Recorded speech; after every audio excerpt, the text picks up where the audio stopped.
left off, Carl was highlighting how the grid system would be put together, and I'm going to let him continue on that score. He spoke of getting a 40-foot container with the batteries, and what happens henceforth. Okay, so the grid is the backbone and of the entire system. So once again, if Lucilec can invest in the grid and get a return on investment, this is where Lucilec can make their money. And at any point in time, if there is, whether it's solar, wind, or whatever renewable energy, the grid has to be able to take it, because it is an intermittent one. Yes.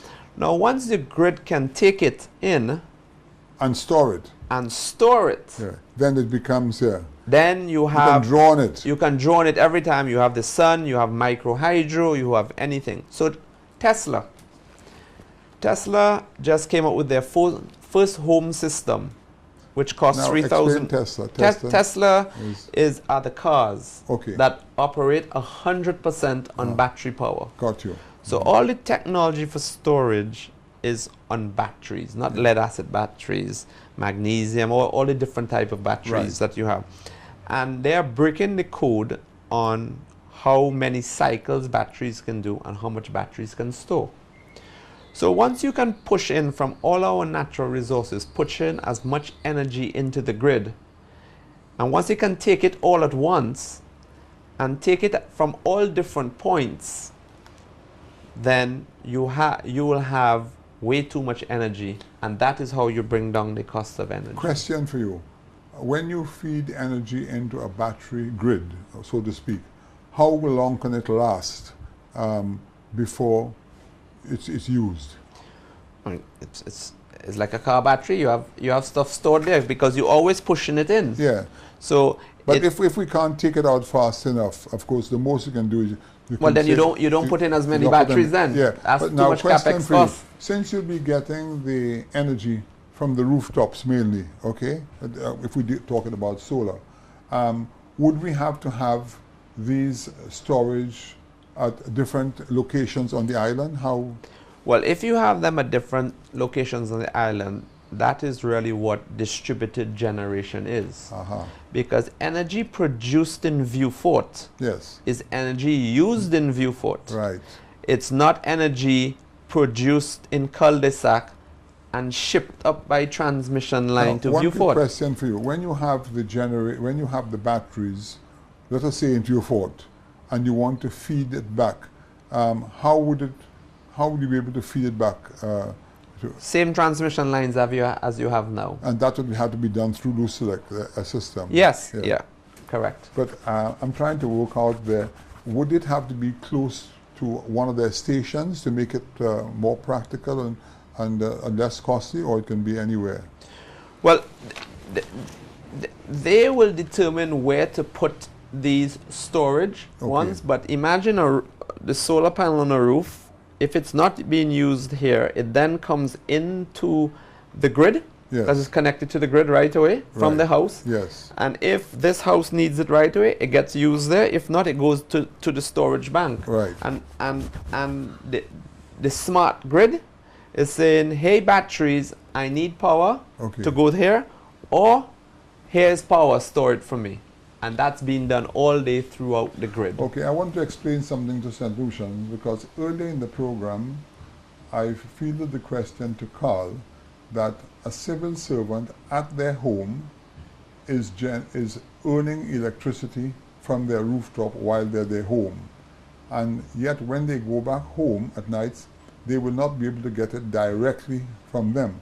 But that power would have gone to the grid, for which they'll be compensated, and their electricity bill will go down. So I need St. Lucians to follow very carefully how the system works, so everybody can get a good idea of the importance of solar power to St. Lucia.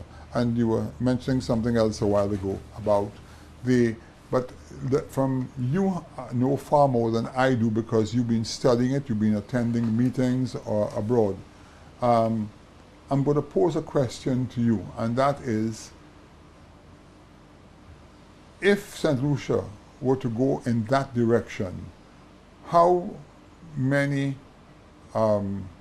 say, containers you would see being practical to make the whole situation really very feasible financially? Just a wild guess. Well, I think we need to come back and step back and say St. Lucia only has 2% renewable into their grid. Yes. So there's really scope for a hell of a lot more. You can accept 15% today, no problems. Yeah.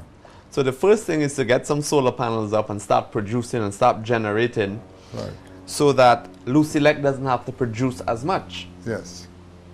Now Lucilec will not have, we may have to shut down one engine if we produce too much, but in the tariff, and that's why you need very good regulatory control and to put it all together, you pay them for their stranded assets. Yes. So you pay them to have the whatever is left on the depreciation, Yes. to keep it there. Now you have to explain to many St. Lucians. I understood because I asked you the question what a stranded asset means, and I think you need to explain to St. Lucians what a stranded asset is.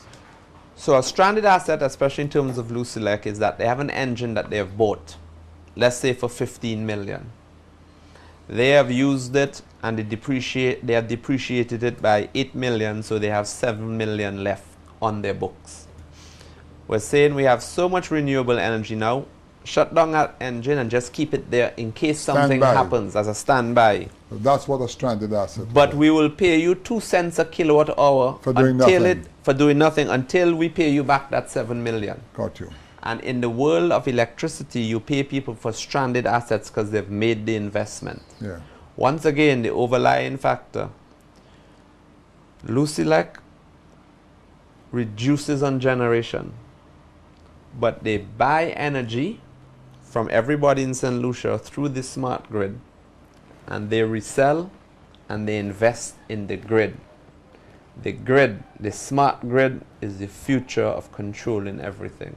And it can't happen overnight, but is what Lucilec has to put their investment in, or any utility company put it in, because they can never produce as cheap as you and I with our roof space. My advice really to St. Lucians today is to listen exceptionally careful, very, very carefully to what we have to say, because many of us ask the question, where can we invest our money?